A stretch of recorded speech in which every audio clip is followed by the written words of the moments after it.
Assalamualaikum warahmatullahi wabarakatuh. Selamat pagi, salam sejahtera untuk kita semua. Hai anak-anakku, apa kabar kalian hari ini? Ibu harap kalian semua sehat dan baik-baik saja. Sebelumnya Ibu ucapkan kepada siswa-siswi baru, selamat datang dan selamat bergabung di SMP Negeri 10 Lokulu. Semoga di sini kalian mendapat banyak ilmu dan pengalaman. Sebelum kita mulai materi, izinkan Ibu memperkenalkan diri. Nama Ibu Lesi Suryani. Ibu mengajar mata pelajaran Ilmu Pengetahuan Sosial. Dalam kegiatan masa perkenalan lingkungan sekolah hari ini, Ibu akan menyampaikan materi tentang cara belajar efektif di masa pandemi COVID-19. Nah, apa itu belajar yang efektif? Belajar yang efektif adalah proses belajar mengajar yang berhasil guna. Dan proses pembelajaran itu mampu memberikan pemahaman, kecerdasan, ketekunan, kesempatan, dan mutu atau kualitas yang lebih baik, serta dapat memberikan perubahan perilaku dan dapat diaplikasikan atau diterapkan dalam kehidupan sehari-hari. Sehingga hasil dari pembelajaran itu akan dapat menghasilkan sumber daya manusia yang unggul. Ibu akan memberikan tips-tips belajar yang baik dan benar. Yang pertama, belajar kelompok. Belajar kelompok dapat menjadi kegiatan belajar yang lebih menyenangkan, karena ditemani oleh teman dan berada di rumah sendiri, sehingga dapat lebih santai. Belajar kelompok dapat dilakukan di mana saja dan kapan saja. Yang kedua, rajin membuat catatan intisari pelajaran. Bagian-bagian penting dari pelajaran sebaiknya dibuat catatan di kertas atau buku kecil yang dapat dibawa kemana-mana, sehingga dapat dibaca dimanapun kita berada. Yang ketiga, membuat perencanaan yang baik. Untuk mencapai suatu tujuan biasanya diiringi oleh rencana yang baik. Sesuaikan target pencapaian dengan kemampuan yang kita miliki. Buat rencana belajar yang diprioritaskan pada mata pelajaran yang lemah. Buatlah jadwal belajar yang baik. Yang keempat, disiplin dalam belajar. Apabila kita telah membuat jadwal belajar, maka harus dijalankan dengan baik. Contohnya, seperti belajar tepat waktu dan serius, tidak sambil main-main, dengan konsentrasi penuh. Jika waktu makan, mandi, ibadah, dan sebagainya telah tiba, maka jangan ditunda-tunda lagi. Yang kelima, menjadi aktif bertanya dan ditanya. Jika ada hal yang belum jelas, maka tanyakan kepada guru, teman, atau orang tua. Jika kita bertanya, biasanya kita akan ingat jawabannya. Jika bertanya, bertanyalah secukupnya dan jangan bersifat menguji orang yang kita tanya. Tawarkanlah pada teman untuk bertanya kepada kita hal-hal yang belum dia pahami. Dan selalu ajukan pertanyaan kepada guru apabila tidak mengerti tentang sesuatu hal. Yang keenam, belajar dengan serius dan tekun. Ketika belajar di kelas atau virtual, kita harus fokus. Dengarkan, catat, dan perhatikan apa yang guru jelaskan.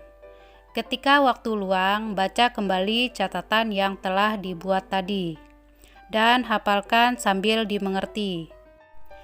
Yang ketujuh, hindari belajar berlebihan.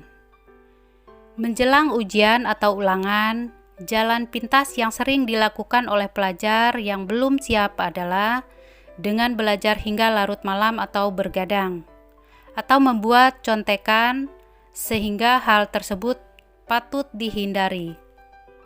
Yang kedelapan, jujur dalam mengerjakan ulangan dan ujian, serta jangan suka menyontek. Hindari mencontek ketika sedang mengerjakan soal ulangan atau ujian. Mencontek bisa membuat kita curang, pembohong, dan bodoh karena tidak berpikir sendiri. Moral yang rusak, kehilangan kepercayaan, dan ketidakmampuan untuk maju secara akademik. Yang kesembilan, jadilah seorang pemimpin dan latihlah tanggung jawab. Apabila guru meminta bantuanmu untuk mengerjakan sesuatu, misalnya membersihkan kelas, jangan ragu untuk menerimanya.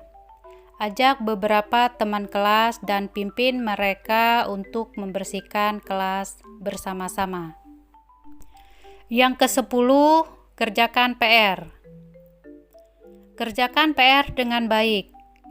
Jangan selalu mencari alasan untuk tidak mengerjakannya. Jangan malas mengerjakan PR dengan alasan lupa atau menunda-nunda mengerjakannya. Yang ke-11, selalu mengulang pelajaran yang diajarkan. Setelah pulang dari sekolah, selalu mengulang pelajaran yang diajarkan, supaya lebih memahami dan mengingat materinya. Yang ke-12, cukup istirahat, makan, dan bermain. Membagi waktu untuk makan, istirahat, dan bermain dilakukan secara berimbang. Itu akan membantu otakmu menjadi sangat fokus dan kuat.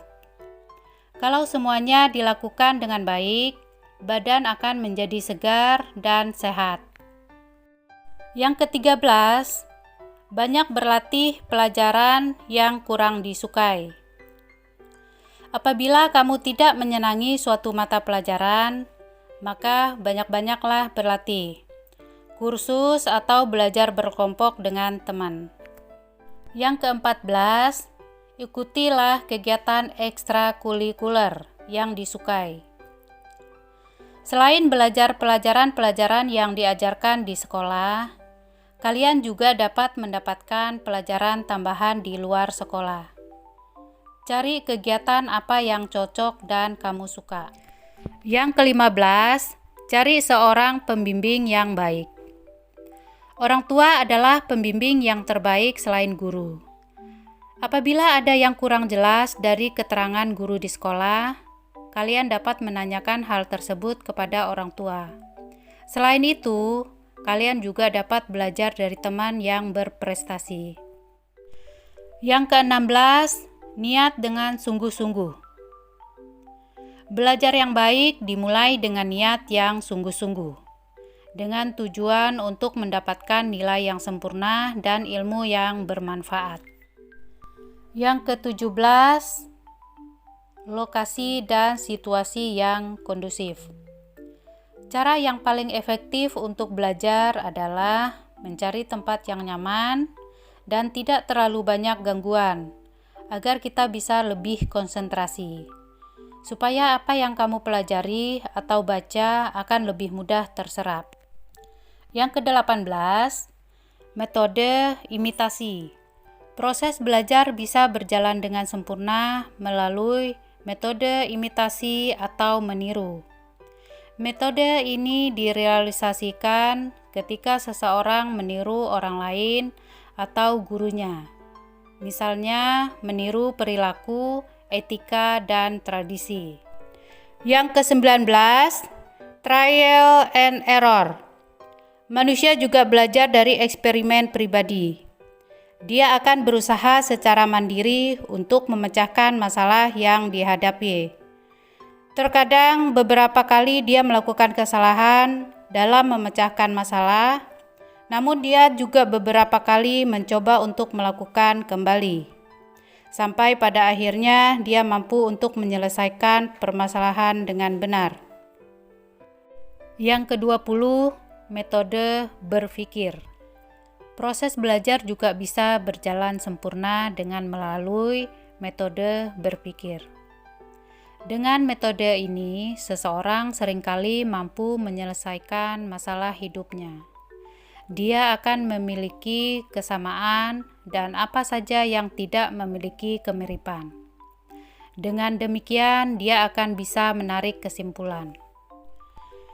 Yang ke-21, mulai dari yang kecil. Mulailah belajar dari topik yang paling dikuasai atau gampang.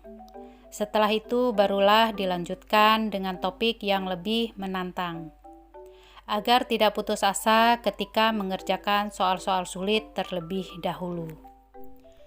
Yang ke-22, sering-seringlah praktis.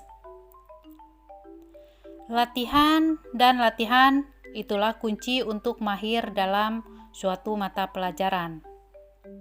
Belajar secara berulang, semakin banyak kita mengerjakan dan memahami soal, maka semakin terbiasa pula kita dalam mengerjakannya.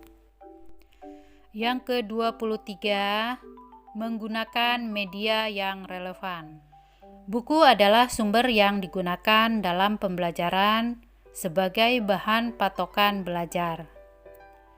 Namun, satu buku saja belum maksimal, sehingga kita mencari hal-hal yang berkaitan dengan pelajaran dari sumber dan media yang ada. Sumber dan media hanyalah sebagai pelengkap dalam belajar yang baik dan benar. Yang ke-24, mohon bimbingannya. Jangan lupa banyak-banyak berdoa, karena selain dari nilai religinya, hal tersebut dapat membuat kita lebih fokus ketika belajar dan dapat membuat pikiran kita lebih tenang. Yang ke-25, jaga hubungan sosial. Tetap jaga hubungan sosial dengan teman sekolah, teman main, dan lingkungan secara teratur. Lakukan diskusi yang sehat tentang berbagai topik, akademik atau non-akademik, melalui obrolan, video, WhatsApp, Zoom meeting, dan aplikasi lainnya. Demikian pemaparan Ibu mengenai materi cara belajar efektif di masa pandemi COVID-19.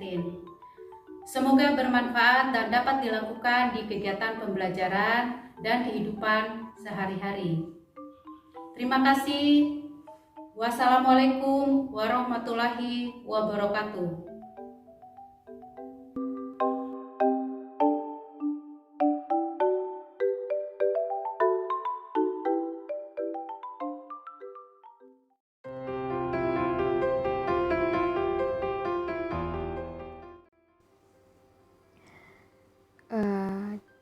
Baik anak-anak, kita akan segera memulai materi untuk masa pengenalan lingkungan sekolah. Jadi materi kita hari ini adalah perilaku hidup bersih dan sehat dan pengenalan protokol kesehatan pencegahan COVID-19. Untuk melanjutkan materi, Ibu mau bertanya dulu sebelumnya, apakah kalian mengerti atau tahu apa itu sebenarnya perilaku hidup bersih dan sehat? Jadi sekarang Ibu akan memberikan pengertian dari apa sih itu perilaku hidup bersih dan sehat. Nah, jadi perilaku hidup bersih dan sehat atau PHBS adalah bentuk pewujudan orientasi hidup sehat dalam budaya perorangan, keluarga, dan masyarakat yang bertujuan untuk meningkatkan, memelihara, dan melindungi kesehatannya baik secara fisik, mental, spiritual, maupun sosial ya. Jadi dari perilaku hidup sehat ini sudah jelas ya tujuannya, yaitu untuk memberikan pengalaman belajar atau untuk menciptakan suatu kondisi bagi perorangan atau kelompok keluarga dengan membuka jalur komunikasi, informasi, dan edukasi untuk meningkatkan pengetahuan, sikap, serta perilaku sehingga masyarakat sadar, mau dan mampu mempraktikkan perilaku hidup bersih dan sehat melalui PHBS ini. Jadi melalui PHBS ini diharapkan masyarakat dapat mengenali dan mengatasi masalah-masalah sendiri dan dapat menerapkan cara-cara hidup sehat dengan menjaga, memelihara, dan meningkatkan kesehatannya ya. Dipahami untuk pengertian dan tujuan dari PHBS. Selanjutnya kita ke poin B. Jadi perilaku hidup bersih dan sehat ini ada manfaatnya ya anak-anak ya. Jadi untuk manfaatnya itu secara umum adalah untuk meningkatkan kesadaran masyarakat agar mau dan mampu menjalankan hidup bersih dan sehat ya. Nah, selain itu dengan cara menerapkannya dan mempraktekkan perilaku hidup bersih dan sehat, diharapkan masyarakat mampu menciptakan lingkungan yang sehat sehingga dapat meningkatkan kualitas hidupnya. Lingkungannya sehat sehingga untuk meningkatkan kualitas hidupnya dalam implementasinya, kebermanfaatan PHBS ini dapat diterapkan di berbagai area seperti di sekolah, di tempat kerja, rumah tangga, dan masyarakat. Nah sekarang Ibu mau bahas manfaat perilaku hidup bersih dan sehat di sekolah ya. Jadi untuk menerapkan PHBS di sekolah itu mampu menciptakan lingkungan yang bersih dan sehat sehingga dapat mendukung melancarkan proses belajar mengajar para siswa, guru, serta masyarakat di sekitar lingkungan sekolah tersebut. Nah, jadi dalam PHBS atau perilaku hidup bersih dan sehat di sekolah ini yang ikut berpartisipasi di dalamnya ini adalah seluruh warga sekolah, entah itu murid, guru, kepala sekolah, penjaga sekolah, dan juga masyarakat setempat yang dekat dengan sekolah tersebut ya. Selanjutnya kita masuk ke materi indikator PHBS atau indikator perilaku hidup bersih dan sehat. Penerapan perilaku hidup bersih dan sehat dalam kehidupan sehari-hari memiliki tolak ukur yang dapat digunakan sebagai ukuran bahwa seseorang dikatakan sudah melakukan atau memenuhi kriteria menjalankan perilaku hidup bersih dan sehat. Nah, ini dia indikator-indikator perilaku hidup bersih dan sehat ya. Pertama ada persalinan ditolong oleh tenaga kesehatan. Yang kedua, memberi bayi ASI, air susu ibu eksklusif. Terus yang ketiga, menimbang bayi dan anak sampai dengan usia 6 tahun secara rutin setiap bulan. Untuk poin keempat yaitu menggunakan air bersih. Nah, untuk menggunakan air bersih ini dalam kehidupan sehari-hari seperti memasak, mandi, hingga untuk kebutuhan air minum. Jadi air yang tidak bersih banyak mengandung kuman dan bakteri yang dapat menyebabkan berbagai macam penyakit. Maka dari itu kita dianjurkan untuk menggunakan air yang bersih ya. Poin 5 yaitu cuci tangan pakai sabun atau CTPS ya kalau kita singkat. Nah, jadi mencuci tangan pakai sabun dengan yang benar. Mencuci tangan ini yang benar itu di air yang mengalir ya, dan memakai sabun yang dapat menghilangkan berbagai macam kuman dan kotoran yang menempel di tangan sehingga tangan bersih dan terbebas dari kuman.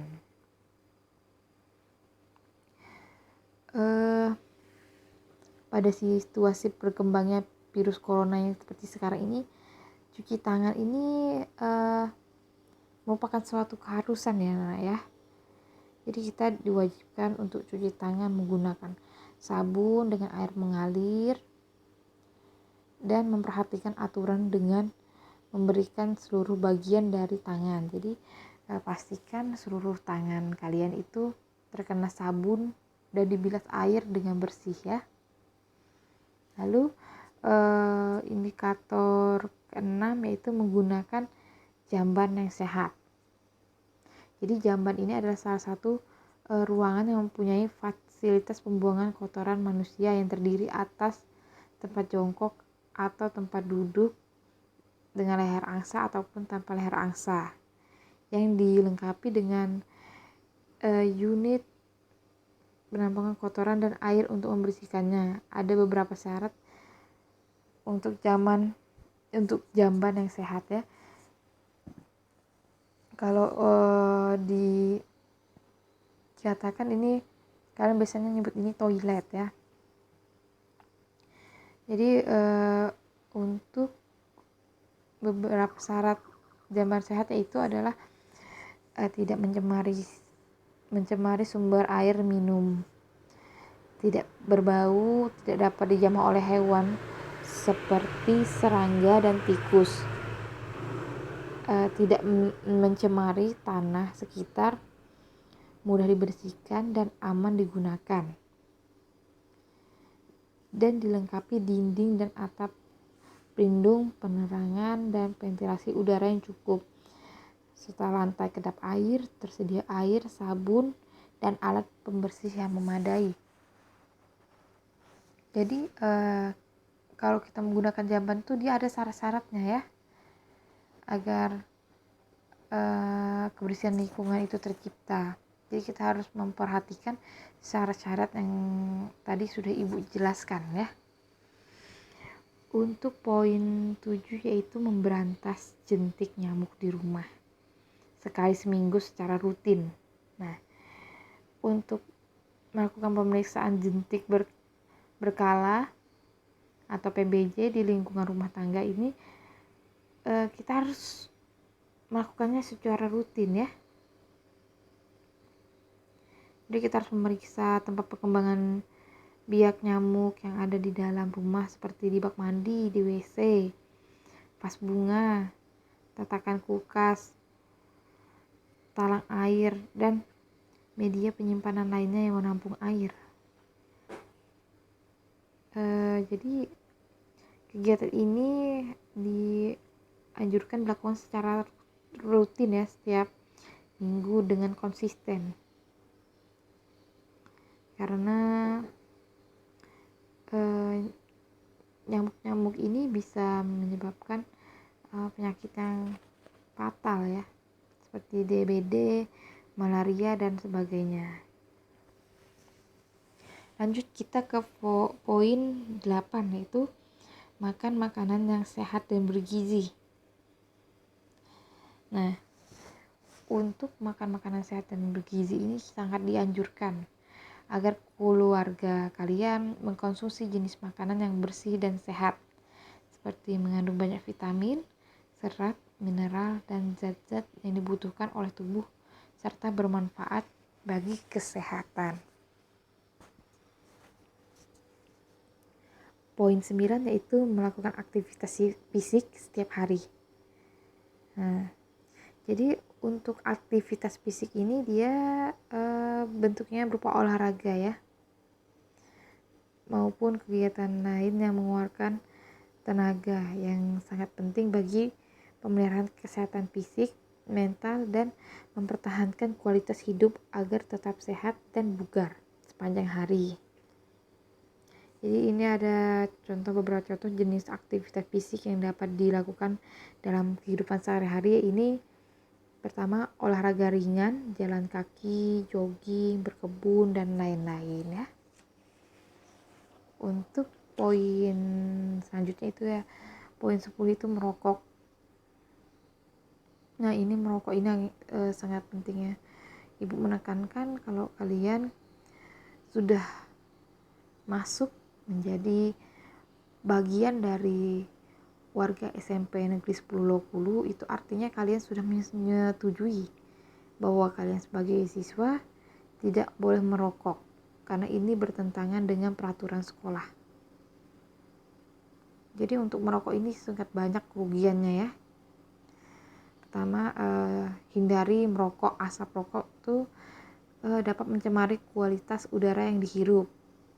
Jadi di dalam satu putung rokok yang diisap akan dikeluarkan lebih dari 4.000 bahan kimia yang berbahaya. Di antaranya ada nikotin, tar, dan karbon monoksida. Nah, itu alasan kenapa merokok itu dilarang. Dilarang keras kalau di sekolah kita ya. Karena dampaknya itu tidak hanya untuk diri sendiri, tapi untuk orang lain juga kena. Orang lain yang bahkan tidak ada sangkut pautnya dengan kita, tidak ada masalah gitu. Dengan kamu merokok, selain kamu yang dapat dampak buruknya, orang lain juga dapat dampak buruknya. Jadi ibu tegaskan lagi untuk tidak merokok ya.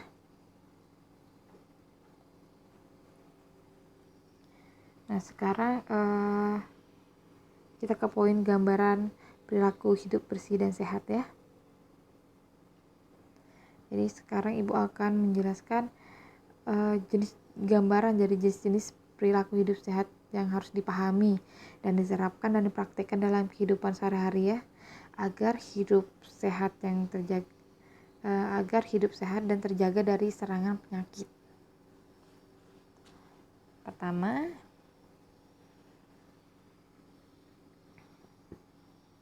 poin pertama yaitu mandi. Perilaku mandi yang menggunakan sabun mandi dan air bersih dilakukan minimal 2 kali sehari pada pagi dan sore hari, yang bertujuan untuk menjaga kebersihan kulit, mencegah penyakit kulit, gatal-gatal, lalu menghilangkan bau badan dan menghilangkan kuman dan virus. Jadi mandi ini sangat berguna sekali ya. Banyak manfaat dari mandi. Selain yang ibu sebutkan tadi, pasti banyak lagi manfaat lainnya yang bisa kalian rasakan jika kalian mandi secara teratur, minimal 2 hari sekali ya. 2 kali sehari. Selanjutnya kita masuk ke ke poin mencuci rambut. Untuk perilaku mencuci rambut ini juga dilakukan 2 kali seminggu. Minimal ya 2 kali seminggu, harus menggunakan sampo dan air bersih. Karena tujuannya kenapa sih harus pakai sampo dan air bersih, yaitu untuk membersihkan rambut dan kulit kepala dari kotoran. Itu kita membutuhkan sampo dan air yang bersih agar rambut kita ini terasa lebih segar ya. Biasanya kalau kalian cuman basah-basah rambut doang, nggak pakai sampo, nggak pakai apa-apa, itu biasanya rambutnya tuh jatuhnya tuh jadi berminyak ya, jadi kotor. Dan ibu tegaskan juga, karena kalian sudah masuk dan menjadi bagian dari SMP Negeri 10 Lokulu, untuk rambut ibu ingatkan lagi, laki-laki rambutnya dilarang panjang melalui batas-batas yang sudah ditentukan ya. Ada nanti itu di buku peraturan sekolah. Dan juga baik ini untuk laki-laki maupun perempuan dilarang untuk mewarnai rambut. Kalau sampai ketahuan kalian mewarnai rambut, kalian harus mengembalikan warnanya kembali seperti semula. Jadi ibu kira paham ya. Selanjutnya membersihkan hidung. Jadi perilaku membersihkan lubang hidung perlu dilakukan juga ya, setiap hari, setiap kali mandi, atau gunanya untuk membuang kotoran yang ada dan melancarkan jalan udara untuk bernapas. Jadi kalau hidung kita ini kotor, itu secara tidak langsung kita sama saja seperti menghalang-halangi untuk udara jalan secara lancar ya. Maka dari itu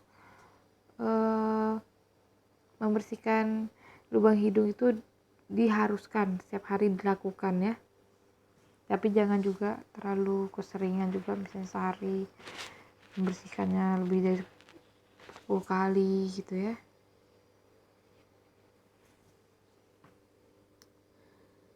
Selanjutnya membersihkan telinga. Sama halnya dengan hidung ya, telinga juga harus dibersihkan saat mandi. Bersihkan bagian daun telinga ataupun luar telinga. Dan hindari mengorek telinga terutama dengan menggunakan benda-benda yang tidak aman dan tajam. Ini sangat dilarang keras ya. Jika ingin membersihkan telinga itu jangan menggunakan barang-barang yang keras. Bisa gunakan barang-barang yang memang diperuntukkan untuk membersihkan kuping ya.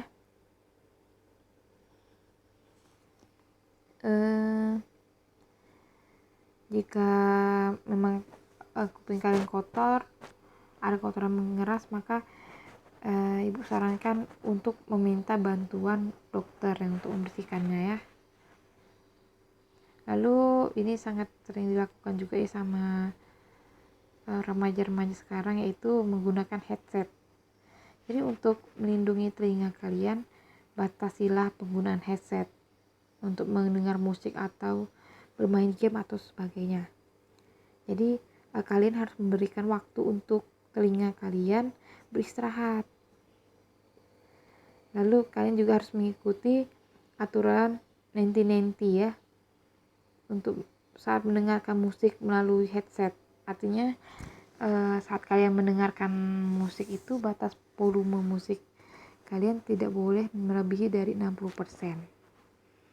Dan kalian juga menggunakannya tidak lebih dari 60 menit sehari. Jangan sering-sering juga ya. Lalu yang poin kelima yaitu menggosok gigi. Jadi perilaku menggosok gigi dilakukan minimal 2 kali sehari dengan memakai pasta gigi atau odol ya, yang digunakan setelah makan. Yang dilakukan maksudnya ibu, maaf ya.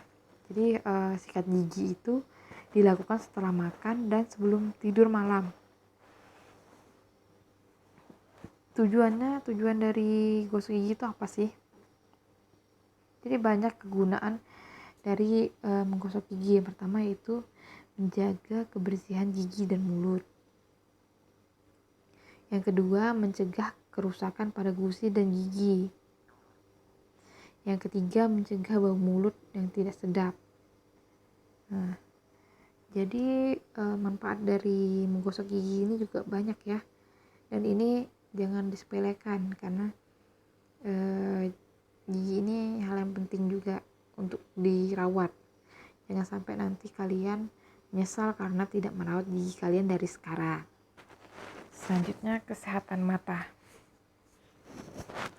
Perilaku membersihkan mata ini adalah salah satu upaya menjaga kesehatan mata ya. Salah satu cara menjaga kesehatan matanya adalah memperhatikan intensitas cahaya pada saat membaca. Intensitas cahaya, jadi kalau kalian membaca itu intensitas cahayanya harus cukup terang. Jarak pembaca dan buku juga sepanjang penggaris itu sekitar 30 cm. Lalu yang dibaca juga tidak boleh bergerak dan bergoyang. Jadi ibu harap mulai dari sekarang anak-anak ibu harus memperhatikan kesehatan matanya. Matanya harus dirawat ya. Jangan sampai juga kalian mendapatkan penyesalan nanti kalau kalian tidak menjaga kesehatan mata kalian ya. Selanjutnya poin ketujuh yaitu mencuci tangan pakai sabun. Nah, ini sudah ibu jelaskan juga tadi ya. Jadi mencuci tangan ini dilakukan untuk menjaga kebersihan tangan dari kotoran dan kuman yang menyebabkan penyakit. Jadi ada kotoran dan bakteri yang menempel pada tangan yang dapat menyebabkan berbagai macam penyakit seperti penyakit diare, cacingan, infeksi saluran pernapas akut atau yang bisa disebut ISPA, kurang gizi, dan lain-lainnya. Ibu harap untuk anak-anak di sini bisa semuanya dan ngerti juga ya cara cuci tangan yang benar. Nah, ini ada waktu penting yang wajib untuk mencuci tangan menggunakan sabun. Waktu-waktu pentingnya yaitu pertama sebelum makan, yang kedua setelah buang air kecil atau buang air besar, yang ketiga setelah bermain, keempat sebelum menyiapkan makanan, kelima sebelum menyuapi makanan, keenam kapanpun setelah memegang suatu benda yang tidak diyakini kebersihannya. Jadi kalau kalian sudah lihat benda itu kelihatannya kayak nggak bersih, kalian harus cuci tangan kalian dulu dong. Jangan sampai kalian nggak cuci tangan terus penyakitnya malah bakteri-bakterinya malah masuk ke tubuh kalian dan menyebabkan penyakit baru ya. Untuk poin ke-8 itu memotong kuku. Jadi untuk memotong kuku ini atau membersihkan kuku ini dilakukan minimal 1 kali seminggu. Jadi untuk memotong kuku ini juga ada tujuannya ya. Kenapa sih kuku harus dipotong? Gak dipanjangin aja gitu kan, biasanya anak-anak tuh berpikirnya. Nah, jadi tujuan dari memotong kuku itu pertama mencegah penyakit yang dapat ditularkan melalui sisa kotoran yang terselip pada kuku dan jari jemari tangan. Yang kedua, mencegah luka akibat garukan kuku. Jadi itu salah satu contoh, maksudnya ibu beberapa contoh dari manfaat atau tujuan dari memotong kuku ya. Nah, ini juga karena kalian sudah diterima menjadi murid SMP Negeri 10 Lokulu, artinya kalian harus memahami aturan-aturan yang ada di SMP Negeri 10 Lokulu, yaitu dilarang memanjangkan kuku. Jadi kalau kalian ke sekolah, ibu nggak mau tahu kalian harus membersihkan kuku kalian. Kuku kalian harus dipotong dulu sebelumnya ya. Jangan kebiasaan memanjangkan kuku karena akan ada bakteri-bakteri lain yang bisa nyangkut di kuku kalian jika kuku kalian panjang. Lanjut, ibu akan bahas poin ke-9 yaitu menggunakan alas kaki. Kenapa sih harus menggunakan alas kaki? Nah, jadi gini, ada alasannya kenapa harus menggunakan alas kaki. Pertama, kaki tidak terluka atau tertusuk benda tajam kalau kalian menggunakan alas kaki. Yang kedua, mencegah penyakit, misalnya penyakit cacingan akibat menginjak kotoran. Kalian bayangkan kalau kalian tidak menggunakan sandal atau alas kaki lainnya seperti sepatu, pasti telapak kaki kalian bakal kotor, dan di sana juga akan ada kesempatan bagi cacing-cacing atau bakteri-bakteri masuk ke dalam tubuh kalian. Selanjutnya kebersihan pakaian. Jadi untuk pakaian ini sebenarnya pakaian ini dibedakan menjadi 3 jenis ya berdasarkan kegiatan. Yang pertama itu pakaian sekolah, yang kedua pakaian bermain, dan pakaian tidur. Jadi untuk pakaian ini diharapkan kalian harus selalu memakai pakaian yang bersih ya. Entah itu kalian mau sekolah kah, mau bermain atau mau tidur, tetap harus menggunakan pakaian yang bersih. Hal ini bertujuan agar kita terhindar dari penyakit kulit yang disebabkan pakaian basah atau kotor. Apalagi pada saat banyak virus corona kayak gini, pakaian mudah digunakan dari luar maksudnya pakaiannya sudah digunakan dari luar harus dicuci ya. Saat kalian sudah pulang dari perjalanan harus dicuci. Selanjutnya poin ke-11 yaitu makan makanan bergizi dan seimbang. Nah, sebelumnya ini tadi Ibu sudah menjelaskan tentang makanan juga ya. Jadi untuk gizi yang seimbang itu adalah nutrisi dan zat gizi yang disesuaikan dengan kebutuhan tubuh. Jadi tidak berlebihan dan juga tidak kekurangan. Nah, makanan gizi seimbang itu adalah mengkonsumsi makanan yang mengandung nutrisi dan gizi yang disesuaikan dengan kebutuhan tubuh dengan tetap memperhatikan berbagai prinsip seperti keberagaman jenis makanan, aktivitas tubuh, berat badan ideal, serta faktor USI ya, atau USI.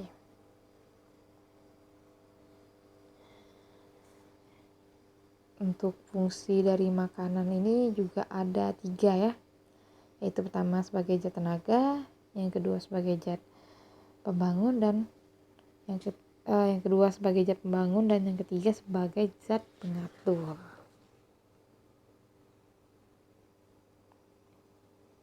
Baik, sekarang kita masuk ke pengenalan protokol kesehatan pencegahan COVID-19 ya. Jadi sebelumnya kita harus mengetahui dulu apa sih itu COVID-19. Nah, ini pasti semuanya udah sering dengar ya, karena kita sudah lockdown terlalu lama. Jadi COVID-19 itu atau coronavirus itu disingkat sebagai COVID-19. Nah, COVID-19 ini adalah penyakit menular yang disebabkan oleh virus corona jenis baru. Pada jenis virus corona sebelumnya itu diketahui penyebaran utamanya adalah dari kontak jarak dekat orang ke orang melalui jalur pernapasan dan percikan batuk atau napas atau droplets ya. Kita tahu bahwa semua orang dari segala usia yang memungkinkan terinfeksi virus, tetapi sejauh ini hanya ada beberapa kasus COVID-19 yang dilaporkan pada anak-anak. Bukan berarti anak-anak tidak bisa kena COVID-19, karena kalau sudah terkena virus ini kan bahkan berakibatnya fatal ya. Jadi jangan coba-coba menyepelekan virus corona.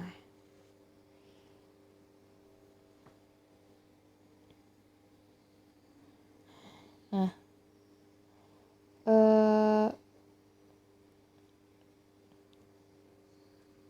jadi sekarang ini kita akan masuk ke dalam cara penanganannya ya, yaitu pertama kesehatan diri. Jadi berdasarkan pusat rujukan informasi tentang COVID-19, kalian bisa buka aja di www.covid19.go.id. Jadi ada 3 hal yang harus diketahui untuk terkait pengurangan risiko seperti yang disampaikan di bawah ini ya. Ada 3 ya caranya, itu cara mengurangi risiko, cara menginformasi yang benar, cari informasi yang benar maksudnya, dan apa yang diperlukan yang perlu dilakukan bila sakit. Cara mengurangi risiko itu kita bisa dengan sering-sering mencuci tangan ya, pakai sabun dengan air yang mengalir. Lalu kenapa harus cari informasi yang benar? Karena virus corona ini adalah penyakit baru dan para ahli masih terus meneliti sejauh mana keganasan dan tingkat penyebarannya. Jadi informasi itu bisa berubah cepat dan banyak informasi yang menyesatkan beredar di masyarakat. Maka dari itu tadi Ibu memberi link itu www.covid19.go.id itu agar kalian tidak salah kaprah atau sembarang mencari informasi ya. Karena ini virus baru, banyak sekali informasi yang simpang siur. Maka dari itu kita harus selalu mengikuti informasi terbaru yang dari para ahli yang kredibel. Selanjutnya yang tadi itu apa yang perlu dilakukan bila sakit. Nah, jadi untuk gejala utamanya dari infeksi virus corona ini yaitu adalah demam, batuk, dan sesak napas. Jadi ini kita nanti akan masuk selanjutnya, ini akan kita bahas di slide selanjutnya. Nah, kita akan Ibu akan membagikan tips kebersihan ya. Nah, tips kebersihan ini kita masuk ke ranah yaitu untuk cara mengurangi risikonya tadi, risiko untuk tertularnya. Nah, ini tips kebersihannya ya, bisa dibaca ya. Pertama, cuci tangan pakai sabun saat tiba di rumah, di tempat kerja atau sekolah, sebelum makan, sebelum menyiapkan makanan, dan setelah menggunakan toilet. Wajib cuci tangan dimanapun dan dari manapun kalian berada. Yang kedua, gunakan cairan pembersih tangan minimal 60% alkohol. Untuk cairan pembersih tangan ini digunakan jika tidak ada air ya, untuk jaga-jaga. Jadi kalau kalian jalan-jalan kemana-mana tuh kalian bisa bawa hand sanitizer. Lalu tips selanjutnya yaitu tutup mulut dan hidung dengan siku terlipat saat batuk atau bersin, atau gunakan tisu yang langsung dibuang ke tempat sampah yang tertutup setelah digunakan. Lalu cuci tangan dengan sabun dan air mengalir atau cairan pembersih tangan. Ini sangat jelas ya, karena kita tidak tahu apakah kita ini terjangkit atau tidak. Yang jelas kita harus tetap waspada dengan diri sendiri maupun dengan orang lain ya. Selanjutnya, jaga jarak paling sedikit 1 meter dengan orang. Jadi kalau ada kalian bertemu dengan orang yang katanya sakit, tidak sehat, maka kalian harus menjaga jarak paling tidak 1 meter ya dengan orang tersebut. Selanjutnya, hindari menyentuh wajah, karena mulut, hidung, mata dapat menjadi pintu masuk virus ya. Kenapa kalian dilarang memegang wajah itu? Karena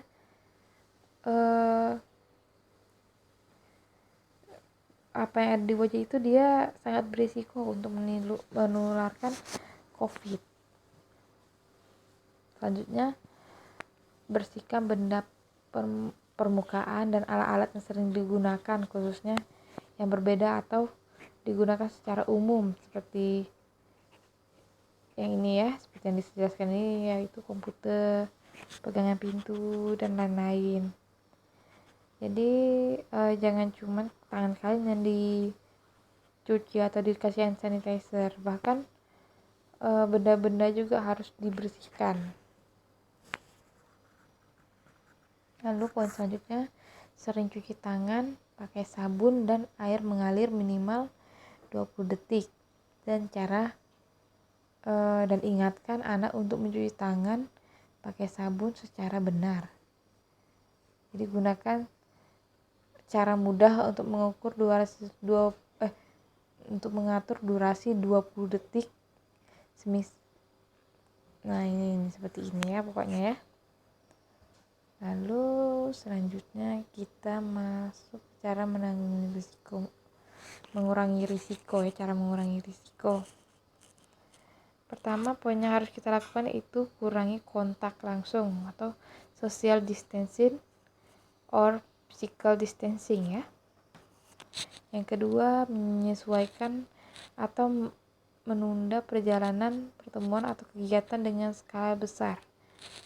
Yang dimaksud di sini adalah lebih dari 10 orang, dan mempertimbangkan menggunakan media video conference, telepon, aplikasi telekonferensi, dan media internet lainnya.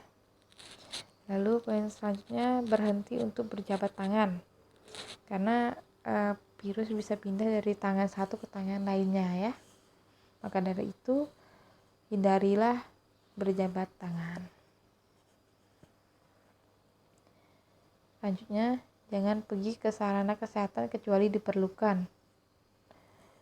Eh, ini juga sangat jelas ya. Jadi jika kalian belum tidak merasakan sesuatu penyakit yang terlalu serius, misalnya sakit demam, baru demam panas, cobalah untuk dikompres dulu, karena jika kalian pergi ke tempat kesehatan seperti ke rumah sakit, bisa saja kalian ikut terpapar COVID-19 ya. Selanjutnya beri dukungan pada anggota keluarga yang tidak tinggal di rumah Anda ataupun tangga yang terinfeksi tanpa harus bertemu langsung. Jadi ini bisa menggunakan WA, telepon dan sebagainya. Nah gini, jadi jika ada keluarga atau tetangga keluarga atau tetangga kalian yang positif karena corona, itu jangan dikucilkan. Walaupun kalian tidak boleh berdekatan, kalian bisa menggunakan alternatif lain seperti yang disebutkan tadi, yaitu seperti telepon, WA, dan sebagainya. Lalu poin selanjutnya itu ikuti panduan resmi dari wilayah Anda yang bisa saja merubah rutinitas termasuk kegiatan sekolah dan pekerjaan. Selanjutnya lagi, ikuti perkembangan informasi karena situasi dapat berubah dengan cepat sesuai perkembangan penyakit dan penyebarannya ya. Untuk poin selanjutnya, ingat bahwa bila setiap orang melakukan apa yang harus dilakukan, kita semua dapat melalui ini semua dan kembali ke kehidupan normal. Selanjutnya lagi, tutup mulut dan hidung dan dengan siku yang terlipat saat batuk atau bersin atau gunakan tisu yang langsung dibuang ke bak sampah ya. Ini cara mengurangi risikonya tadi hampir sama dengan tips kebersihan. Selanjutnya itu menjaga kesehatan fisik dan mental. Nah, ini sangat jelas sekali ya, kalau orang yang terkena COVID itu biasanya mentalnya sedikit lebih down. Nah, maka dari itu kita harus menjaga kesehatan fisik dan mental kita. Pertama itu dengan menjaga asupan makan bergizi seimbang supaya tetap sehat. Selanjutnya tidak merokok. Lalu poin selanjutnya itu tidur yang cukup. Tidak makan menggunakan tangan. Jadi harus gunakanlah sendok dan garpu yang terpisah ya. Lalu mengolah stres, misalnya dengan berolahraga dan berpikir positif. Segera menghubungi dokter atau layanan dukungan kesehatan mental atau psikososial jika dibutuhkan ya. Untuk poin selanjutnya yaitu jika memiliki penyakit sebelumnya, pastikan Anda tidak putus obat-obatan dan memiliki stok obat yang mencukupi. Lalu hindari menyentuh wajah, karena mulut, hidung, dan mata dapat menjadi pintu masuknya virus. Ini sudah Ibu jelaskan juga tadi sebelumnya di tips hidup sehat. Lalu bersihkan benda, permukaan, dan alat-alat yang sering digunakan.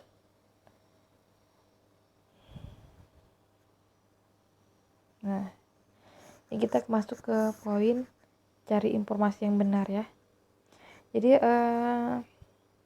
seperti yang Ibu bilang tadi ya, COVID-19 ini adalah penyakit menular yang disebabkan oleh virus corona jenis baru dan para ahli di Indonesia dan global masih terus meneliti sejauh mana keganasan dan tingkat penyebarannya.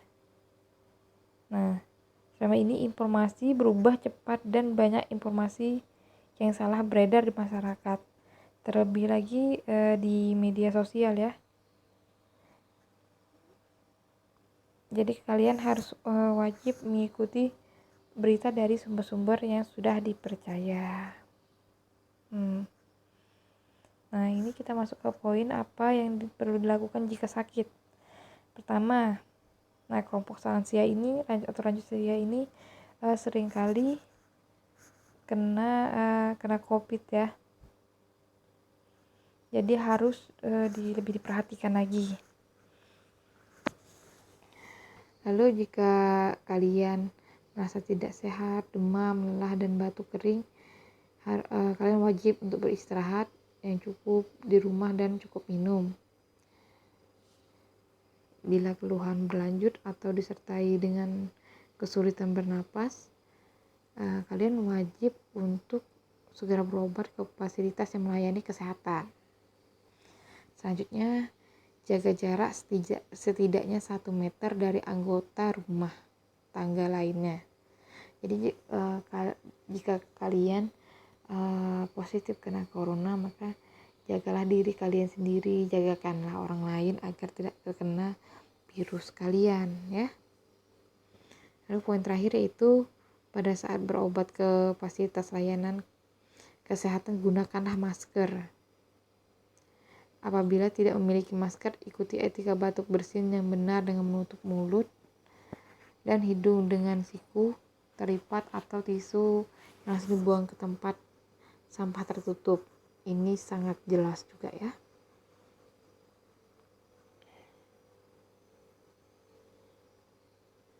Oh iya, tidak terasa ternyata tadi adalah